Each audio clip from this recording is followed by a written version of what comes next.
When Elon Musk walked into a small Seattle coffee shop wearing a wrinkled t-shirt and jeans, the young barista took one look at him and declared, "We don't serve homeless people here." What happened next would teach everyone in that cafe a lesson about judging people by their appearance. The rain drummed steadily against the windows of Pike's Corner Coffee as Seattle awakened to another gray November morning.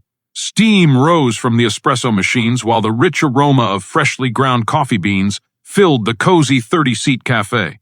Located just 6 blocks from the Tesla Gigafactory construction site, the shop had become a popular spot for tech workers, construction crews, and early morning commuters seeking their caffeine fix. 22-year-old Madison Taylor wiped down the counter for the 3rd time that morning, her movements sharp and efficient despite the early hour. She had been working at Pike's Corner for 8 months, saving money for her final year at the University of Washington, where she was studying business management.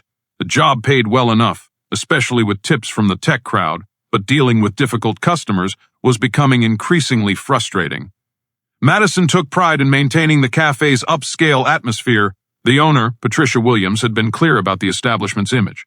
When she hired Madison, "We cater to professionals who appreciate quality. We're not a fast food place or a homeless shelter." That directive had shaped Madison's approach to customer service, sometimes leading her to make quick judgments about who belonged in their carefully curated space. The morning rush was just beginning when the door chimed, and Madison looked up to see a man entering who immediately caught her attention for all the wrong reasons. He appeared to be in his early 50s, with disheveled hair that looked like he had been running his hands through it repeatedly.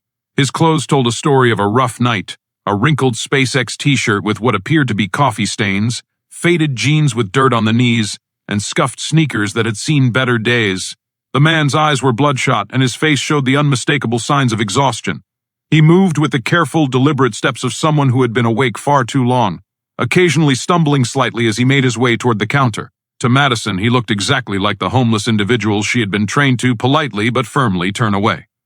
"Excuse me, sir," Madison said as the man approached the counter, her voice taking on the tone she reserved for unwelcome customers. "I'm sorry, but we don't serve homeless people here. There's a shelter about 4 blocks down that serves breakfast." The man stopped mid-step, blinking slowly as if trying to process what he had just heard. "I'm sorry, what?" "I said we don't serve homeless people," Madison repeated, her voice growing more confident. "This is a private establishment with policies about our clientele. You'll need to leave." The few customers already seated in the cafe turned to watch the interaction, some looking uncomfortable, while others nodded approvingly. Madison felt vindicated by their support. She was simply doing her job and maintaining the standards that made Pike's Corner successful. "I'm not homeless," the man said quietly, reaching into his back pocket. "I just need some coffee. It's been a very long night." "Sir, please don't make this difficult," Madison continued, her training kicking in. "I can see that you're having a hard time, but this really isn't the place for you. There are resources available to help people in your situation." The man stared at her for a moment, then looked around the cafe at the other customers who were watching the scene unfold. Some avoided eye contact, clearly uncomfortable with the confrontation, while others seemed to be waiting to see how he would respond to being asked to leave. "Actually," the man said, his voice still quiet but with an edge that Madison didn't recognize, "I think there's been a misunderstanding. I'm Elon Musk." Madison blinked, then let out a short laugh. "Right. And I'm Oprah Winfrey. Sir, I'm going to have to ask you to leave now, or I'll need to call security." "I really am Elon Musk," the man insisted, pulling out his wallet and retrieving a driver's license. "I know I don't look my best right now, but I've been working all night on an emergency at the Tesla facility down the street." Madison glanced at the license he held out but didn't take it. "Anyone can have a fake ID made. This is getting ridiculous. Please leave now." From a corner table, a middle-aged man in a business suit looked up from his laptop. "Actually," he said hesitantly, "I think he might be telling the truth. He does look like Elon Musk, just tired." "Thank you," the disheveled man said, turning toward the voice. "See? I really just need some coffee. I'll pay whatever you want." Madison felt her confidence wavering slightly, but she had committed to her position. "Even if you are who you say you are, which I doubt, our dress code requires appropriate attire. You can't come in here looking like you've been sleeping on the street." "I haven't been sleeping at all," Elon replied, fatigue evident in his voice.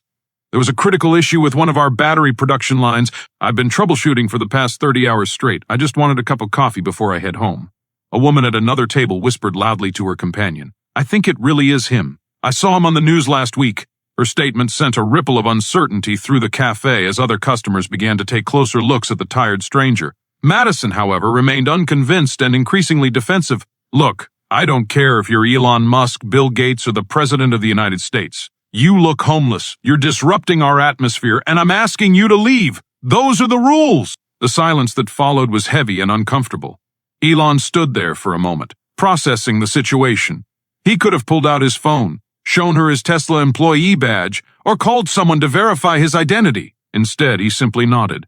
"I understand," he said quietly. "You're just doing your job as you understand it. But can I ask you something?" Madison crossed her arms defensively. "What?"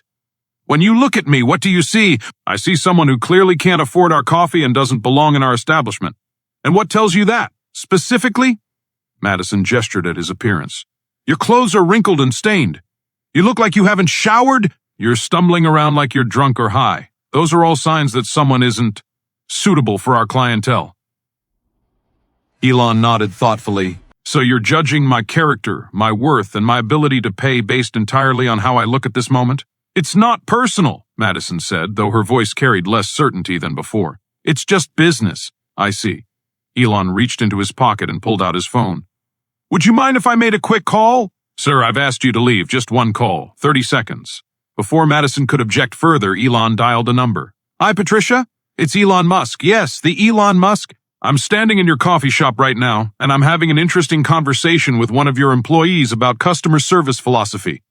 Madison's face went pale as she realized he was calling her boss by name. No, Elon continued into the phone. "She's actually doing exactly what she thinks she should do. I'm just curious about your training policies regarding customer assessment. Could you speak with her for a moment?" He held out the phone to Madison, whose hands were now visibly shaking. She took the device with reluctance. "Hello?" she said tentatively. "Madison?" Patricia Williams's voice came through clearly, audible to nearby customers in the sudden quiet of the cafe. "What the hell is going on there?" There's a homeless man here who claims to be Elon Musk, and I told him to leave because he looks inappropriate for our establishment." "Madison, that I.S. Elon Musk. I've met him twice at Chamber of Commerce events. He's building a factory 6 blocks from our shop, which employs 3,000 people, many of whom are our customers. Please tell me you didn't actually refuse to serve him." Madison's face had gone from pale to red. I thought he was homeless. He looks really rough." "Madison, hand him back the phone, right now." Madison passed the phone back to Elon with trembling hands. The entire cafe was now silent, every customer focused on the unfolding drama. "Hi, Patricia," Elon said. "Don't worry about it. Your employee was following what she believed were your policies, but I think this presents an interesting learning opportunity." As Elon spoke with the owner, Madison stood frozen behind the counter, acutely aware that every eye in the cafe was on her. She could hear Patricia's agitated voice through the phone, though not the specific words. After a few moments, Elon ended the call and handed Madison back her phone. "Your boss would like to speak with you after I leave," he said. "But first, I'd like to ask you something else." Madison nodded mutely, no longer trusting her voice. "Do you think someone's worth as a human being is determined by how they look or how much money they have?" "No," Madison whispered. "Do you think everyone deserves to be treated with basic dignity and respect?" "Yes." "Then why did you treat me differently?" Madison's eyes filled with tears. "Because I made assumptions. I judged you based on your appearance without knowing anything about you as a person. And what does that tell you about your approach to customer service? That it's wrong, that I was wrong." Elon nodded. "Now, here's what I want you to understand. I'm not upset that you didn't recognize me. I'm not even upset that you thought I looked rough. I absolutely do. What concerns me is that you decided I didn't deserve basic service based purely on those assumptions." Madison wiped her eyes with the back of her hand. "I'm so sorry. I was taught to maintain certain standards for the cafe, but I realize now that I was interpreting that in a discriminatory way. What would you do differently if this situation happened again?" Madison thought for a moment. "I would treat every customer with respect regardless of how they look. I would ask how I could help them rather than making assumptions about whether they belong here." "Good," Elon said. "And what do you think might have happened if you had simply said, 'Good morning, how can I help you?' You would have ordered coffee, paid for it, and left as a satisfied customer. Instead, I created this whole situation because of my prejudices." Elon smiled for the first time since entering the cafe. "Exactly. Now, I'd still like that coffee if you don't mind. Large dark roast, black." Madison hurried to pour the coffee, her hands still shaking slightly. "There's no charge," she said, setting the cup on the counter. Actually, there is a charge, Elon replied, pulling out his wallet. I want to pay full price because I want to be treated like any other customer. That's what equality actually looks like. He placed a $20 bill on the counter for the $4 coffee. Keep the change, but not because you refused to serve me initially. Because you listened, learned, and showed that you're willing to grow from this experience. As Elon turned to leave, Madison called out to him. Mr. Musk? He turned back. Yes? Thank you for being patient with me, and for teaching me something important about myself. Thank you for being open to learning. That's actually more rare than you might think. A customer near the door stood up as Elon approached. Excuse me, Mr. Musk? I'm David Richardson, an engineer at Boeing. I just wanted to say I think you handled that with incredible grace. Thank you, David. But honestly, Madison's response was more impressive than mine. It takes courage to admit when you're wrong and commit to doing better. As Elon left the cafe, the atmosphere remained charged with the energy of what had just transpired.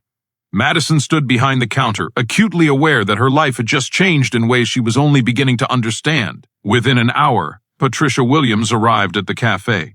Instead of the firing that Madison expected, she found herself in a thoughtful conversation about unconscious bias, customer service philosophy, and the difference between maintaining standards and making prejudicial judgments. I never intended for our policies to be discriminatory, Patricia explained. I wanted us to be professional, not exclusionary. This incident has shown me that I need to be clearer about our values and provide better training. Over the following weeks, Pike's Corner Coffee became something of a local legend. Word spread about the incident, but rather than becoming a source of shame, it became a teaching moment for the entire community. Patricia instituted new training programs focusing on inclusive customer service, and Madison became one of their most effective trainers, sharing her story as an example of how to learn and grow from mistakes. 3 months later, Elon returned to the cafe, this time dressed in a clean button-down shirt and looking well-rested. Madison was working the morning shift again, and she recognized him immediately. Good morning, Mr. Musk, she said with a genuine smile. Large dark roast black? You remembered, Elon replied, impressed. Actually, make it 2.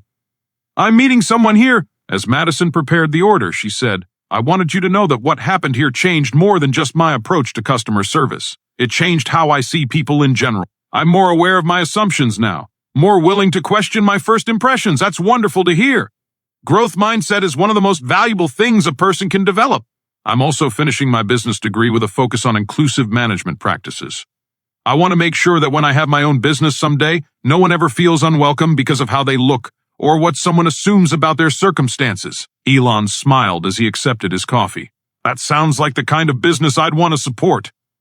Who are you meeting today? Actually, Madison said, I'm meeting with a group of local business owners to discuss implementing bias training programs throughout the district. Your visit inspired a lot of people to examine their own practices. Excellent! Change often starts with one person having the courage to admit they were wrong and choosing to do better. As Elon left the cafe that day, he reflected on how a moment of poor judgment had become a catalyst for positive change. Madison's willingness to learn from her mistake had not only transformed her own perspective but had rippled outward to affect an entire business community. The story of Pike's Corner Coffee became a case study in business schools about the power of turning mistakes into learning opportunities. And Madison Taylor, the barista who once refused to serve one of the world's most famous entrepreneurs, became a successful business consultant specializing in inclusive customer service training. Because sometimes the most important lessons come not from being right but from being wrong and choosing to grow from the experience.